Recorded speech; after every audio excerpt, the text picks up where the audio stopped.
자, 하나님 말씀 갈라디아서 3장 말씀입니다. 역시 오늘 3장 말씀도 율법과 관련하여서 사도 바울이 증거하고 있습니다. 지난 2장 말씀에는 이신득이의 원리를 바울이 주장했지요. 근데 사실 율법과 관련해서 이런저런 이야기를 하면 사람들이 굉장히 지겨워합니다. 율법뿐만 아니라 세상 법도 마찬가지죠. 법이라는 것이 참 애매하고 때로는 굉장히 사람들을 피곤하게 만듭니다. 있어서 좋을 수도 있고 또 어떤 면에서는 분명히 있어야 될 어떤 한 부분인데, 그럼에도 불구하고 법과 관련해서 이렇고 저렇고 다툼이 있거나 또 그것을 가지고 논쟁을 하게 되면 굉장히 힘들어져요. 지칩니다, 지쳐. 그것은 이제 결국 보는 관점에 따라서 사람마다 달라지는 어떤 그런 모습들을 보게 됩니다. 입장 차이지요. 보는 관점의 차이고, 그것이 이제 충돌하게 되면은 싸움이 되고 그러잖아요. 그러니까 끝도 없습니다, 이게. 어쨌든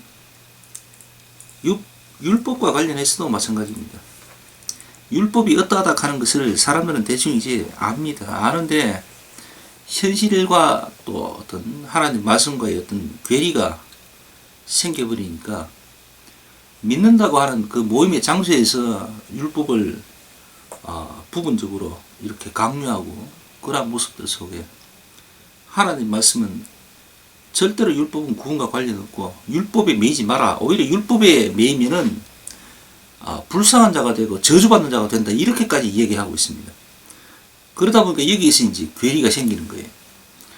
내가 바라보고 있는 우리 담임 목사는 11조도 열심히 해야 되고 주일 성수가 어쩌고 하면서 어느 부분에서는 율법을 굉장히 중요하게 생각하고 있고 그것을 꼭 지켜야 된다라고 목숨 걸고 지켜야 될 부분인 것 같이 얘기를 하고 있어요. 그런데 하나님 말씀에 보면은 그게 아니잖아요. 말씀 다시 한번 볼까요? 10절 말씀 다시 한번 봅시다. 율법을 지키는 자들이 어떤 자들인가 봅시다. 무릇 율법 행위에 속한 자들은 저주 아래에 있나니 기록된 바 누구든지 율법책에 기록된 대로 온갖 일을 항상 행하지 아니하는 자는 저주 아래에 있는 자라 하였습니다. 이렇게 이야기합니다. 율법의 어떤 우리가 지켜야 될 규범이나 행위들, 어떤 그런 것들은 사실 굉장히 많아요.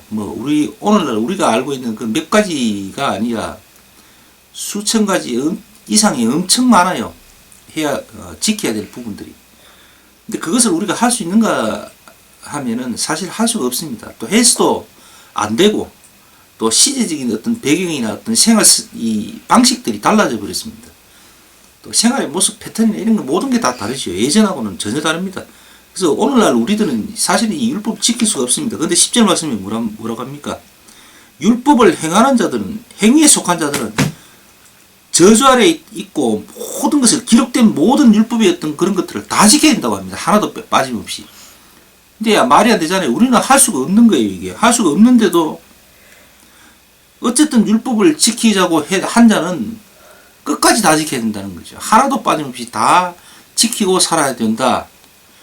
그렇게 이야기하고 있습니다. 근데 다 지키면은 다 지킬 수도 없지만 다 지킨다고 해서 그걸 하나님이 기뻐하신다라고 얘기하고 있지를 않습니다. 성경은.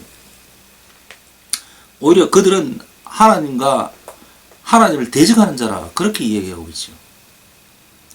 할 수도 없을 뿐더러 해도 그것은 곧 하나님을 대적하는 자가 되는 거예요. 그래서 하면 안 되는 건데, 분명히 해서는 안 되는 건데, 오늘날 많은 교인들은 자기가 소속된 교회에서 그 율법의 강요를 받고 있고 그렇게 일정 부분 부담을 갖고 살아가고 있습니다. 그래서 심지어는 어떤 분들은 과거에 저희한테 와서 눈물을 흘리고 고백을 합니다. 너무 세상살이가 힘들고 어렵고 피곤해서, 피곤한 정도가 아니죠. 위험하고 해서 너무 힘들고 해서 교회에 나가서 자기는 위로를 받을 거라 생각했답니다. 정말 위로를 줄 거라고 목사도 얘기하고 주위 사람들도 그렇게 했답니다. 근데 다녀보니까 교회 생활을 하면 할수록 힘든 거예요.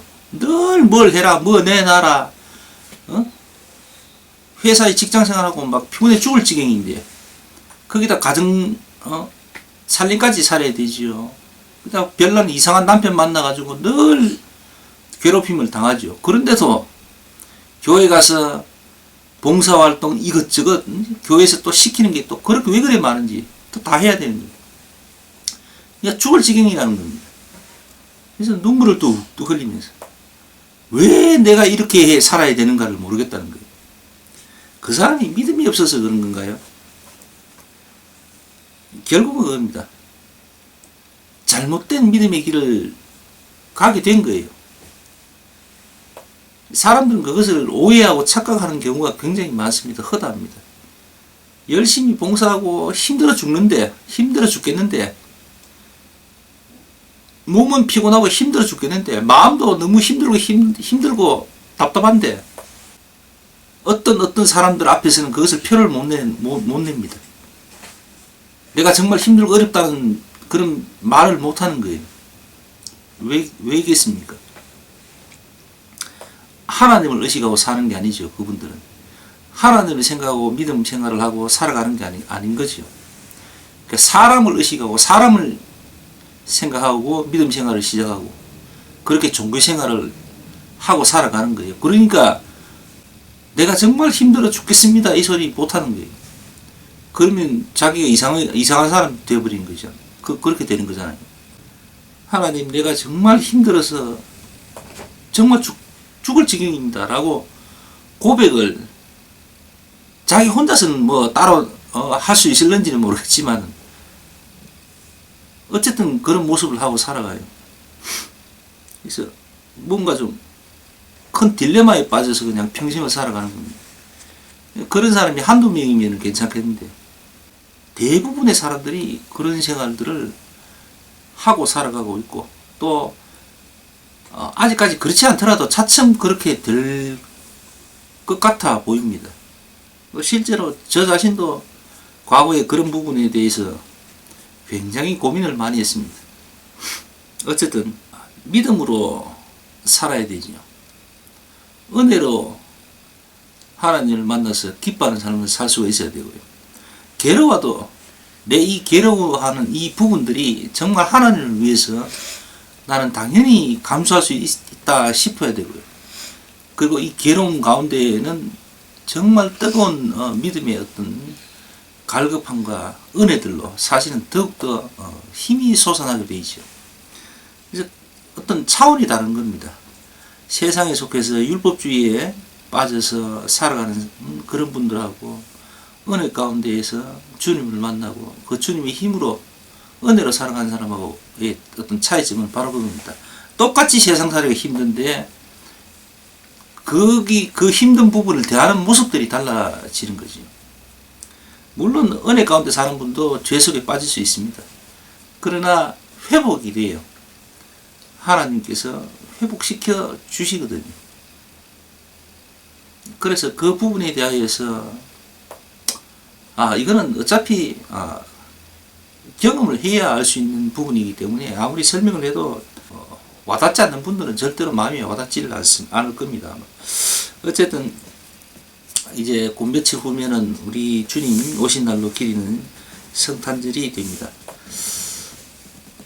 이 성탄을 맞이해서 우리가 뭐를 해야 될까를 생각하기도 하겠지만 어떻게 그 시간에 하나님을 좀 더 가깝게 느껴볼 것인가, 또 혹은 가족 간에 또 주 안에서 어떻게 귀한 시간을 보낼 것인가를 한번 좀 생각해 보는 것도 괜찮을 것 같습니다. 나는 성탄을 점에서 어떻게 시간을 보낼까라고 한번 좀 오늘 같은 날 참 좋겠죠. 한번 생각해 보는 그런 시간들을 가져봤으면 합니다. 자, 오늘 예배